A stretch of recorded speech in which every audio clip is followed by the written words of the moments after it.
दोस्तों, आज हम पढ़ेंगे आचार्य नंद दुलारे वाजपेयी की आलोचना दृष्टि या फिर आलोचना के क्षेत्र में नंद दुलारे वाजपेयी जी का योगदान। नंद दुलारे वाजपेयी हिंदी के उन श्रेष्ठतम आलोचकों में से हैं जिन्होंने शुक्लोत्तर हिंदी समीक्षा को एक निर्दिष्ट दिशा दी है। समीक्षक के रूप में उनका आरंभिक विकास सूत्र उनकी किताब नया साहित्य नए प्रश्न में मिलता है। अपने लेखों में उन्होंने तेजस्विता, प्रखरता और पैनी दृष्टि का परिचय दिया। उनके कई समीक्षा ग्रंथ प्रकाशित हुए, जैसे आधुनिक साहित्य, कवि निराला, प्रकीर्णिका, जयशंकर प्रसाद, राष्ट्रीय साहित्य तथा अन्य निबंध आदि। छायावाद के विषय में वाजपेयी जी के जो विचार थे, उन्होंने निर्भीक आलोचना के द्वारा छायावादी काव्य को एक सहानुभूतिपूर्व बौद्धिक सहारा दिया। उन्होंने माना कि छायावाद की उत्पत्ति रीतिबद्ध और द्विवेदीकालीन कविता की प्रतिक्रिया से हुई है और इस काव्य में राष्ट्रीय चेतना भी मुखर है। छायावाद की काव्य की नूतन कल्पना, छवियों, भावों और भाषा रूपों से वो विशेष रूप से आकृष्ट हुए और उन्होंने माना कि छायावाद पलायनवादी नहीं है। इसकी अनेक प्रवृत्तियों को उन्होंने भारतीय दर्शन से उद्भूत माना और उन्हीं की सशक्त समीक्षा के बाद छायावाद की नव अंकुरित चेतना पनप सकी।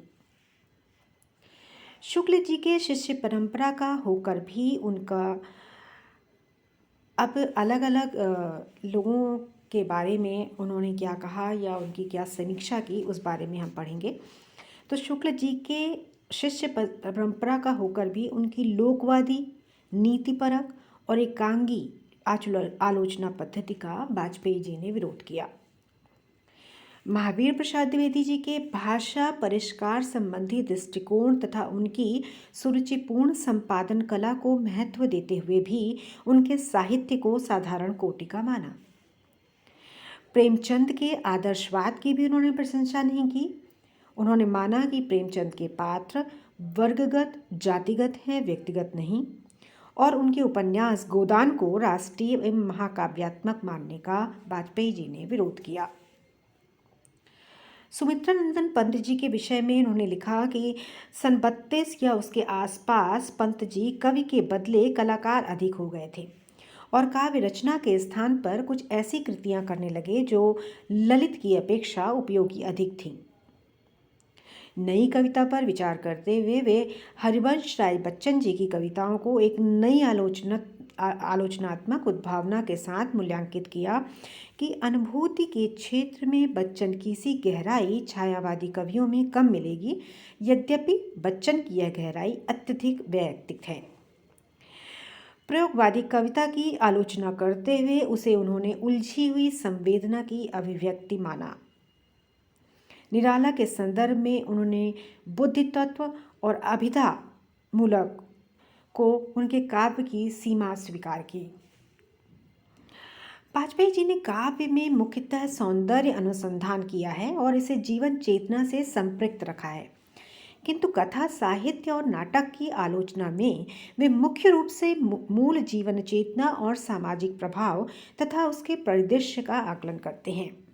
जैनेन्द्र और अज्ञेय के कथा साहित्य और अश्क के नाटकों का विवेचन उन्होंने इसी दृष्टिबिंदु से किया है। जैनेन्द्र के सीमित दृष्टिकोण, वैविध्यहीनता, काल्पनिकता और हास्योन्मुखी मूल्यों पर उन्होंने प्रहार किया। वैसे अज्ञेय के उपन्यास शेखर एक जीवनी की मार्मिकता को तो वाजपेयी जी ने स्वीकार किया, परंतु सामाजिक दृष्टि से इसे निम्नतर रचना बताया। अश्क की भी उपेंद्र नाथ अश्क जी की भी आलोचना करते हुए वाजपेयी जी ने उनके उपन्यास संसार को सजीव परंतु प्राणियों को निर्जीव कहा। जयशंकर प्रसाद जी के नाटकों को स्वच्छंदतावादी कहा। लक्ष्मी नारायण मिश्र के नाटकों को पुनरुत्थानवादी माना। आधुनिक समीक्षा के लिए वाजपेयी जी रसवाद को बहुत उपयोगी नहीं मानते, क्योंकि रसवाद अपने संरक्षण में निम्न से निम्न कवियों को प्रश्रय देता है, किंतु रस का खंडन उन्होंने नहीं किया है। वाजपेयी जी के अनुसार कवि की संवेदना और उसकी अभिव्यक्ति का समन्वित विवेचन ही काव्य समीक्षा के लिए उपादेय है। उन्होंने काव्य समीक्षा हेतु 7 प्रतिमानों का वरीयता क्रम दिया, जिसमें कवि की अंतर्वृत्ति सर्वप्रमुख है तथा अंत में कवि के सामाजिक संदेश को रखा। निष्कर्षतः आचार्य नंद दुलारे वाजपेयी जी की आलोचना दृष्टि समकालीन प्रचलित मान्यताओं से अछूता और अप्रभावित निष्कर्ष पाने में विश्वास करती है। उन्होंने शुक्ल जी के बाद हिंदी समीक्षा को एक नई दिशा दी, जिसका ऐतिहासिक महत्व सदैव रहेगा। धन्यवाद। अगर आपको मेरा ये आलेख पसंद आया हो तो प्लीज़ मेरे चैनल नूतन कीडिया को लाइक, शेयर एंड सब्सक्राइब कीजिएगा और बताइएगा आप आगे किस टॉपिक पर वीडियो चाहते हैं।